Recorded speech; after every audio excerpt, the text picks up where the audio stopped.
Senhoras e senhores, o nosso próximo palestrante e debatedor é secretário da Fazenda do Estado do Maranhão, graduado em Ciências Econômicas pela Universidade Federal do Maranhão e em Direito pela Faculdade São Luís, especialista em Direito Tributário pela Universidade do Sul de Santa Catarina, é auditor fiscal da Receita Federal do Brasil do Ministério da Fazenda, professor da Faculdade Santa Terezinha e professor da Unidade de Ensino Superior Dom Bosco, lecionando as disciplinas Direito Financeiro e Direito Processual Constitucional Tributário.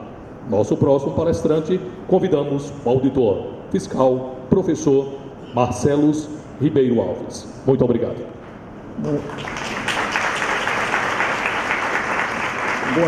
Boa tarde a todos. Eu queria inicialmente agradecer ao Charles, parabenizá-lo pela escolha no dia de ontem.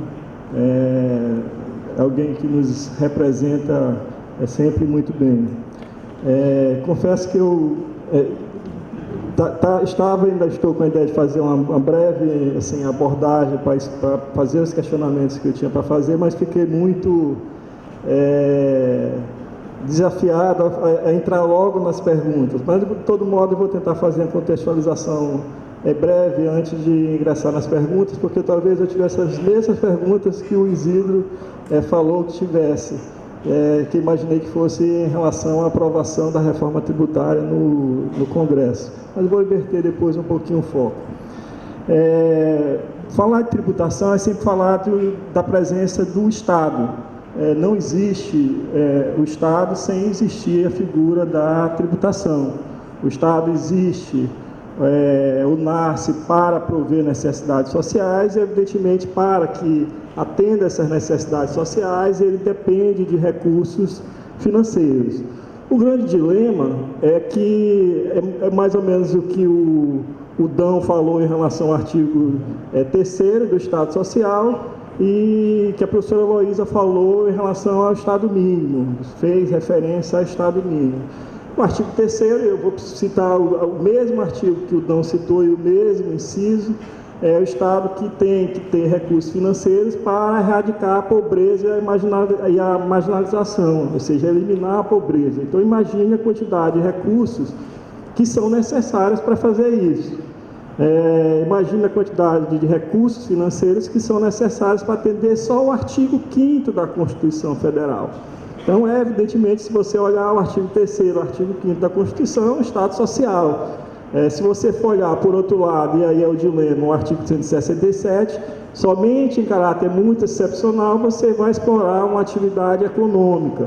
Então, surge esse dilema que a própria Constituição traz, talvez como esse espaço de debate político que se travou em 1988, ou seja, como atender necessidades sociais sem o Estado poder explorar diretamente uma atividade econômica. É evidente que as sociedades modernas se utilizaram da tributação como forma de atendimento dessas necessidades públicas. E eu estou fazendo essa pequena relação para trazer 3 constatações que já foram aqui, de algum modo, colocadas pelo Dão e pela professora Heloísa. A primeira constatação é que tentar desmistificar a ideia de que tributação é algo ruim, e que a gente tem uma carga tributária alta. Na verdade, o nosso problema não é a quantidade de carga tributária, é a qualidade da carga tributária hoje no país, ou seja, efetivamente quem suporta, de quem é o ônus dessa carga tributária. A segunda constatação dessa observação que eu fiz é para chegar à constatação de que não existe Estado sem tributação, não existe Estado sem o trabalho de cada um de nós aqui, auditores presentes nessa plateia. Em especial, para chegar à constatação de que se o Estado tem como proposta atender às necessidades públicas e se a tributação é esse meio, não existe nenhuma forma de atingir ou de garantir os direitos de cidadania sem que aconteça a tributação. Essa, é a consequência desse pensamento que a gente procura desenvolver. O dilema disso tudo, quando a gente fala em tributação, é efetivamente o que nós vamos tributar. Se nós vamos tributar propriedade, se nós vamos tributar renda, se nós vamos tributar a movimentação financeira, se nós vamos tributar o consumo, como é feito no país. É evidente que essa opção, ou seja, pelo que se vai tributar, é sempre uma opção política. É sempre assim, uma opção política determinada por aquele momento histórico que você efetivamente está vivendo, por toda aquela correlação de forças históricas presentes em determinado momento. E aí vem novamente esse eterno disputa de espaço constitucional. Hoje, se nós formos analisar todos os diagnósticos que levaram as reformas tributárias hoje que estão no Congresso, todas vão fazer o mesmo diagnóstico, desde o pensamento extremamente liberal até o pensamento mais progressista. Que diagnóstico é esse? O que vai mudar, no fundo, vai ser a proposta que está sendo oferecida ao Congresso Nacional e a proposta que está sendo oferecida ao debate. É como a gente estava conversando ontem, tomando um pouquinho de vinho. De menos Estado, menos participação, mais desigualdade ou menos desigualdade. No fundo, é isso que está sendo colocado nesse momento em debate. Não é o diagnóstico. Eu vi o diagnóstico de algumas propostas e é absolutamente igual, certo? E todo mundo aqui tem o mesmo diagnóstico. Qual é o diagnóstico? A tributação regressiva, 51% hoje sobre consumo, 4,1% sobre propriedade, 18% sobre renda. O estudo do IPEA talvez seja o estudo mais revelador dessa dramática condição que a gente vive, porque quando a gente diz assim, a tributação regressiva, uma parte da população não entende. Mas se eu disser assim para vocês, utilizando o indicador que os americanos utilizam, Tax Day, família de até 30 salários mínimos tem que trabalhar 90 dias por ano para pagar seus impostos. Família de até um salário mínimo tem que trabalhar 198 dias para pagar seus impostos. Evidentemente, quando você dá um indicador desse, que é um indicador humano, não é um indicador frio de economistas, isso tem uma carga de realidade muito maior do que o que tentam esconder da gente, às vezes trazendo alguns indicadores. No caso do Maranhão, é muito difícil os estados mexerem com regressividade. Por que é difícil? Porque o principal tributo hoje dos estados é um tributo por natureza extremamente regressivo, que é o ICMS. Então você tem que encontrar aqui e ali mecanismos criativos de tentar tornar menos regressiva essa tributação. No Maranhão nós criamos o que nós chamamos inspirados, e com a ajuda do colega nosso, que é o Letieri, e com a ajuda do João Marcos que está ali presente, nós criamos um imposto que chamamos de imposto solidário, que é a ideia do imposto personalista, ou seja, de você devolver para a população de menor renda o valor do imposto pago sobre os produtos da cesta básica. Você devolve diretamente à população esse imposto pago, e devolvemos através de um programa específico. Nesse momento é o primeiro programa que surgiu, porque o ICMS solidário é um grande guarda-chuva, mas estamos devolvendo isso sob forma de cheque cesta básica gestante, uma tentativa de diminuir a mortalidade infantil no Maranhão, que é ainda muito alta. Então você utiliza o valor daquele imposto pago pelas famílias de maior renda e pelas famílias de menor renda, direcionando diretamente para a mãe gestante, no sentido de reduzir a mortalidade infantil. O segundo grande problema, que talvez seja uma mera decorrência do primeiro, é a baixa tributação da propriedade e da fortuna. Você tem hoje, no país, uma tributação sobre herança em média de 3,8%. Essa é a média da tributação sobre herança, a tributação, não digo nem sobre fortuna, mas sobre herança no país. Nós buscamos também, no Maranhão, reduzir essa situação. Criamos, num único momento, ainda no março de 2015, o ITCD e o IPVA progressivos, ambos progressivos.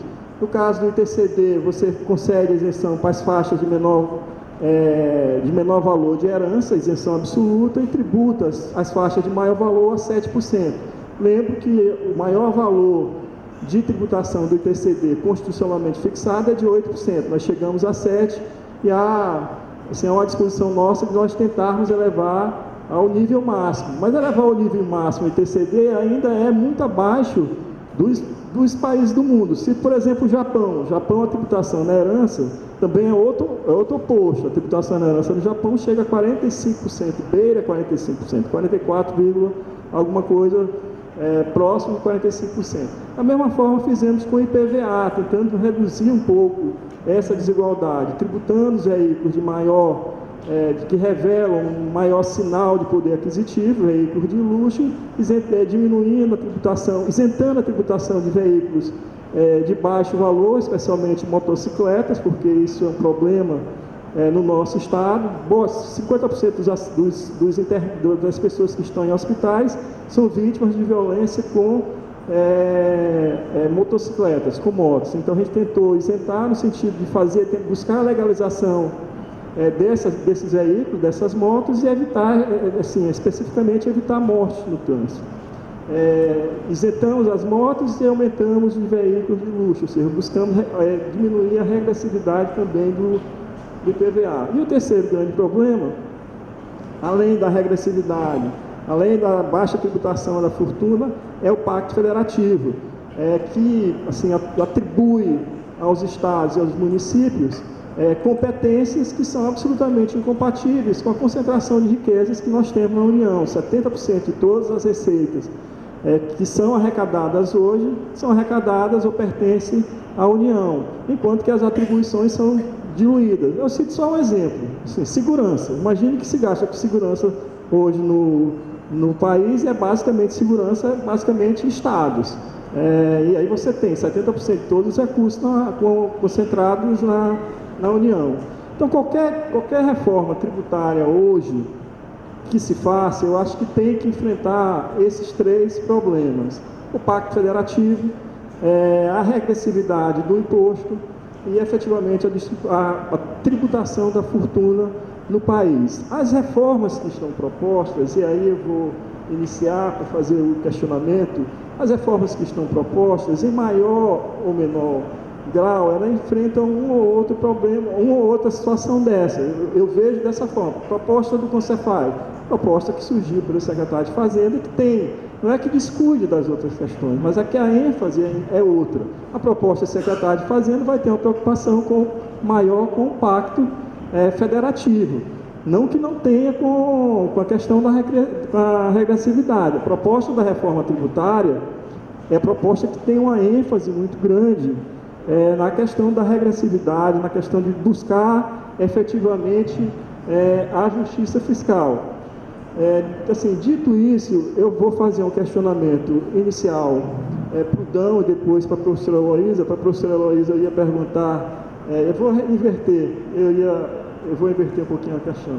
Eu ia perguntar se a professora acreditava que era possível aprovar uma reforma tributária com o Congresso Nacional hoje, mas a senhora me respondeu que não, que não era, que era melhor levar a questão para o Supremo Tribunal Federal. Então a minha pergunta é: dentro do controle de constitucionalidade hoje posto, é possível que o Supremo Tribunal venha definir os limites legais de uma reforma tributária? E se houver, dentro dessa composição, é oportuno que aconteça, que esse Supremo venha definir esses limites ou os objetivos? Eu não vou dizer limites, na verdade a senhora colocou de outra forma. Se é possível se é interessante que o Supremo, se é oportuno que o Supremo venha definir os objetivos dessa reforma tributária. E para o Dão, eu vou deixar o questionamento assim, de forma que evidencie por que a reforma tributária solidária ela tem vantagens em relação às demais reformas que estão da PEC 45 e da PEC 110/2019.